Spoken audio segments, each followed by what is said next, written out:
Welcome back to the Flippin' Ain't Easy channel. This is John, and I gotta admit that I was wrong on this particular one, as you see the title, and I'm gonna tell you why I'm changing the way I deal with this aspect of refunds. So without any further ado, let's go.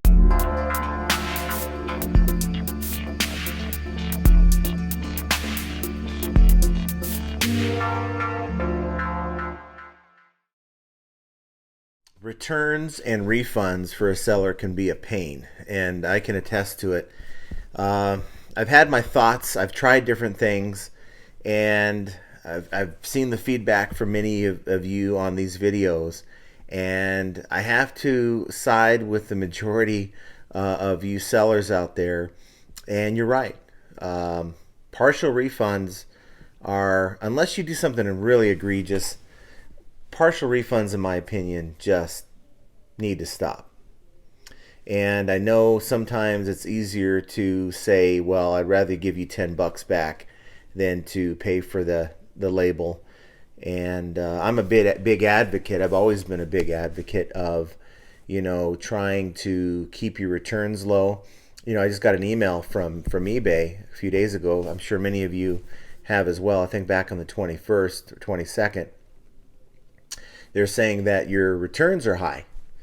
And now, while that's not good, it certainly isn't very high, and you want to be out of the very high category. Now, I have high returns in 3 different categories, which means if any of those get into what is deemed to be very high, and there's really not a number for very high, it's basically in relation to your peers. So each category could be 5.5%, 6%, but if you get up to very high in one of those categories, you're going to be paying an extra 5% on any sale you make within those categories until you bring that debt back down to high. So the email I received, at least for those 3 categories, was a warning email, just to make sure that I'm mindful of that. And I've been working on it. There's things I could tell you from my experience, my returns are down. And that's because I've been proactive, been putting that little flyer with in my packages so that they reach out to me. We can discuss it. And I think when I created that flyer, it was more meant to reach out to me. We can discuss it.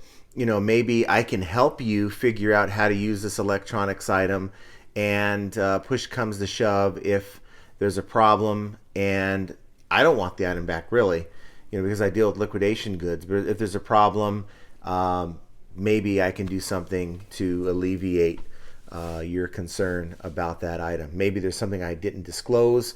Maybe there's something I didn't know about the item, and offering a partial refund, in my mind, was one way to remedy that situation. And it's sort of like having that ace up your sleeve, or having that little tool in your arsenal to diffuse a situation and to bring down your return ratio. And that's why I've done it up to this point. But I got to tell you, I dealt with a customer. I have this item that came in those boxes. It's a katana, Siwode, Sewode. Never heard of them in my life. But they sell on Amazon for like 133 bucks. It's an open box item, so it was in the manufacturer's styrofoam where they normally ship these out in. And when I first saw it, I opened it, and there was a crack in the bottom of the sheath. And like, wow, well, I can't get full retail for that. A lot of times collectors buy these, and or they, people put them up on display, and they don't want something that's broken. So I knew off the bat I'm not getting anything close to full retail. And being that it was open box, I was thinking about 80 bucks based on the $133 retail tag on Amazon. But because of this problem, I marked it down 30 bucks. So I marked it down to $49 shipped, and I thought that was a fair price. Well, someone else felt that was a fair price because 2 days later it sold. And I included in the item description, I put in the item description that there was an issue with the crack in the sheath. I also put it under the condition portion of the listing as well, so that it was clear that, hey, there is a problem. And I took a photo of it. I use my background removal tool, but to me that only enhances the actual photo of the item that you are trying to show. And it showed the crack on there. A few days pass and I get a message from the buyer. And this particular buyer, I'm going to give you this particular person's information so that you can as well block this buyer. This particular buyer stated to me that, hey, I received the item, there's a crack in the sheath, and it's nothing that I thought it was based on your photo and in your description. And what would you like to do about this? Here we go again. What would you like to do about it? So I thought about it for a second. I said, hey, look, I disclosed the problem. I didn't do anything wrong here. I took a good photo, close-up photo of the crack. It wasn't like I didn't do that. So, I didn't do anything wrong here. I initially replied back, well, we could certainly do an exchange. What did you have and what were you actually thinking, or what did you have in mind when you said, what would you like me to do about this? And I sort of left it at that. I was curious as to see what this person was up to. So this person sent me a message back stating that, again, they're disappointed. The item, they have to actually go get fixed. I guess they can go and get the sheath fixed. It's a much bigger crack than what my photos showed. And he included a couple photos of his own that really didn't seem to be much different than mine, except it didn't have as good of lighting. I didn't see much different in the crack itself. And he said that $20 refund would work because he has to go and pay to get that fixed. I thought about it again and I said, well, no, that's not right, because I've discounted this $30 from what I would have normally sold it for because of this problem. But my mindset shifted back to the email that I received from eBay stating that my returns were high. And also, to me, if I come back and say, well, look, I'll give you $10, it's the best that I can do, and, be done with it. I don't have to bother with the return, and I don't have to bother with paying for the return shipping, right? So that's sort of what I did. I said, look, we can still do the return, but I can't go 20. 10 is the best I can do. So he comes back and he says, look, let's do 15 and I'll agree to that. I said, no, 10 is the best that I can do, and or I can do a return. At this point, bells are going off at this point. And he said, well, I'm really disappointed. $15, I'm happy, and we don't have to deal with this. And I said, no, again, this is my final offer. We can do the return or the $10, and that's it. So he comes back in an argumentative tone, and he wanted to know how I thought $10 was fair when he had to pay $20 or more to get it fixed. So I replied again back to him stating that, I discounted this item by $30 because I was going to sell this item for $79 based on similar items that were previously sold as open boxed. And, by discounting at $30 from the get-go, disclosing the problems, we shouldn't even be having this conversation, to be honest with you. But I want you to be happy. But really, the refund of $10, or we can do the return, but that is absolutely it, right? So he comes back, and instead of, saying, okay, good, let's just do that and I'll move on, he said, well, where are these katanas at for $79 that you seem to say that are on eBay? Because I don't see them. Obviously, he didn't even read what I had to say or comprehend what I had to say, because what I had to say, as I mentioned a minute ago, is that I was pricing it at $79 had there not been any issues with this item. Yet, here we go, he's twisting my words or not reading my words and trying to come back and just be an antagonizer and a smart aleck about it. And I didn't quite appreciate it.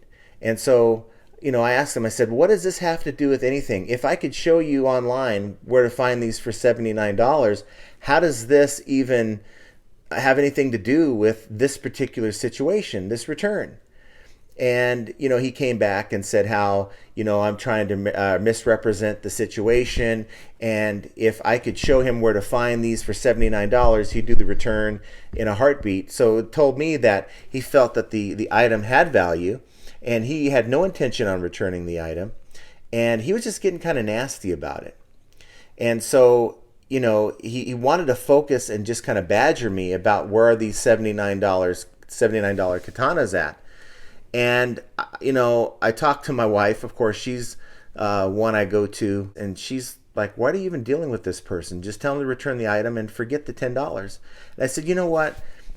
I think this is one of those moments where I need to experience for myself to really see why this is a problem." You have, and by the way, this person is a seller on eBay, and he has about 800 feedback, about 25 items.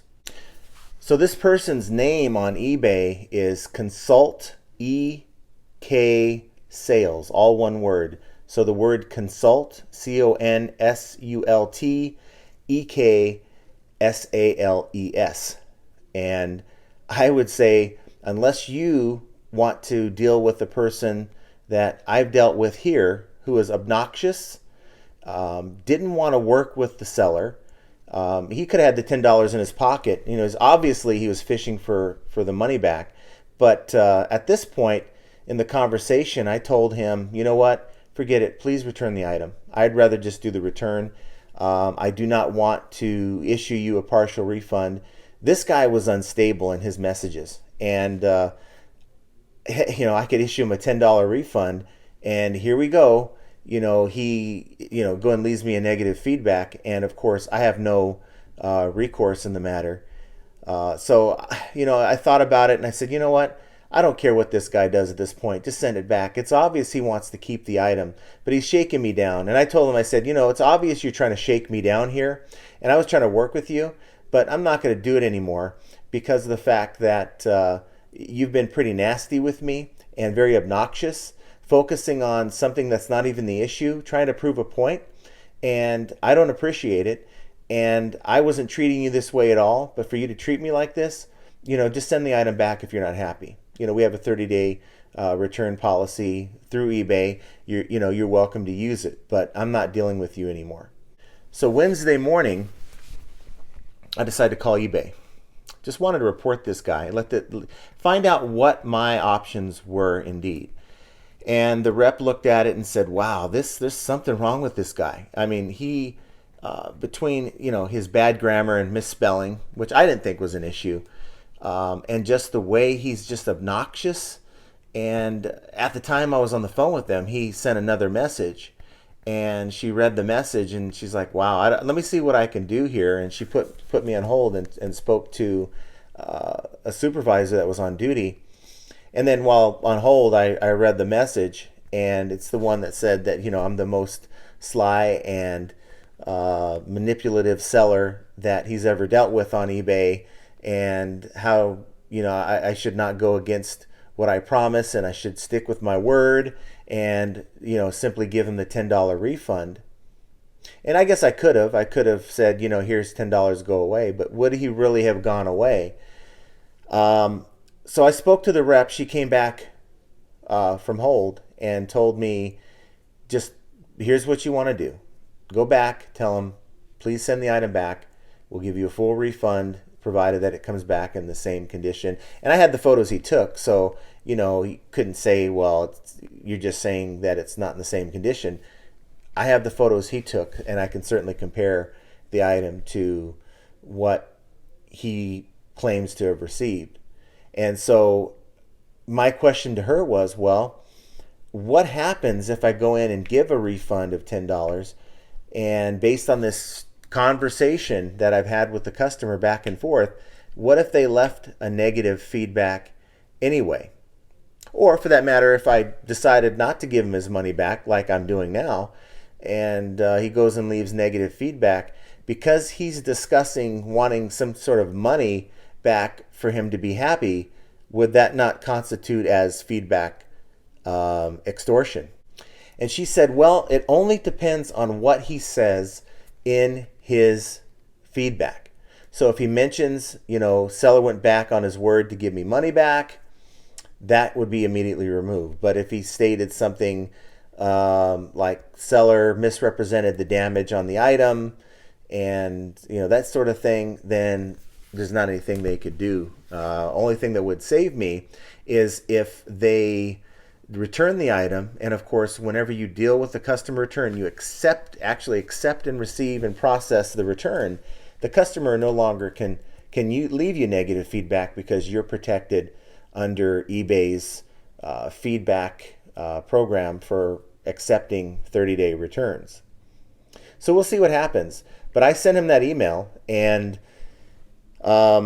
stating just what she told me to state, and that that's my only option at this point. And I even let him know. I kind of added to the message that I have contacted eBay and they are monitoring the situation, which she told me that she was, so that he didn't try to do any funny business. And because he's a seller, that maybe it would deter him from doing anything stupid like leaving a negative feedback when it's obvious I was trying to work with him and he was the one being obnoxious. Now that's my story. I want to add that he did reply back, and it's funny. He did reply back stating that he apologized for coming off the way he did, and he didn't mean to sound that way. And even went as far as saying that you and I are probably very much alike, and that sort of just made me not even want to read the rest of the email message. And he asked me to reconsider sending him the $10, but and to have a good day. And I haven't replied back to him. I just said, that's it. The one email message I was told to send, I sent, and just be done with it. So I know he's not going to process a return because he wants the item and he's going to go get it fixed. He doesn't want to spend $133 on a brand new one, and there just aren't any other ones like this currently on eBay for sale. That situation has definitely changed my perspective on how I'm going to handle these buyers who come across with, that how do you want to handle it, or what do you want to do about this situation? It's really opened my eyes, and I think this is one of those moments that was presented to me to help me reconsider my stance on this problem that a lot of us are facing and we're going to continue to face. What do you think about that whole situation? How many of you are out there that still offer partial refunds? I know it's sort of a hot topic, and I'm sure it's about a 70-30, 70% sellers that do not deal with any partial refunds at all, and there's still about 30% that will still do it because it's just not worth the hassle, right? And that's kind of the side I was on, but no longer anymore, because you know what? You finally get the true colors of some of these buyers exposed, and they really try to take advantage. And it's once you see that side of a person, it's like, wow, I don't even want to work with you anymore. And so that's kind of what it left me feeling. And it sort of left me feeling like, you know what? I'm done with this. We have eBay protects us with their refund policy and the return policy. And honestly, negative feedback doesn't mean as much as it used to anyway. While it doesn't look good and I don't like it, I can certainly reply to it. At the end of the day, eBay looks at a lot more things on your account than one crazy person's negative feedback. So you know what? He wants to leave a negative feedback, more power to him. I'm not going to lose any sleep over it, and I'm just not going to stew over it. Sometimes I allow these kind of things to eat at me, and I kind of stew over them, and I'm just sort of thinking in my mind. My mind's always turning and trying to think of, well, what if I do this and what if I do that? I got to stop doing that. I don't need the stress. This, like I say all the time, flipping ain't easy. And the stress is just not worth it. That's the content I have for you today. Please hit that like button. Please subscribe to this channel. And while you're at it, just hit that notification bell icon so that when I come out with another video, you're notified and you're not just kind of wondering, hey, where did John go? Is he still making videos? This is the only way that I know that YouTube will notify you as soon as I put something out. And I try to put something out late mornings, mid to late mornings Pacific time. So that's around noon, roughly Eastern time. So you have an idea. I try to get these videos out 2 to 3 times a week. I might come out with another one here Saturday or Sunday. But really, I want to make sure I have some kind of good quality content to share with you. I don't want to be just here rambling about, eBay stories that mean nothing to you. I want you guys to learn about what I'm dealing with so that you don't have to make the same mistakes as well. So thanks for getting through about 20 some odd minutes of this video. For those of you who have stuck with me this far through this video, you guys are awesome. You guys were right. And that's one of the reasons why I made this channel selfishly. It's because I want to learn. I want to get better. And I can't do it all my own. I can't learn all on my own.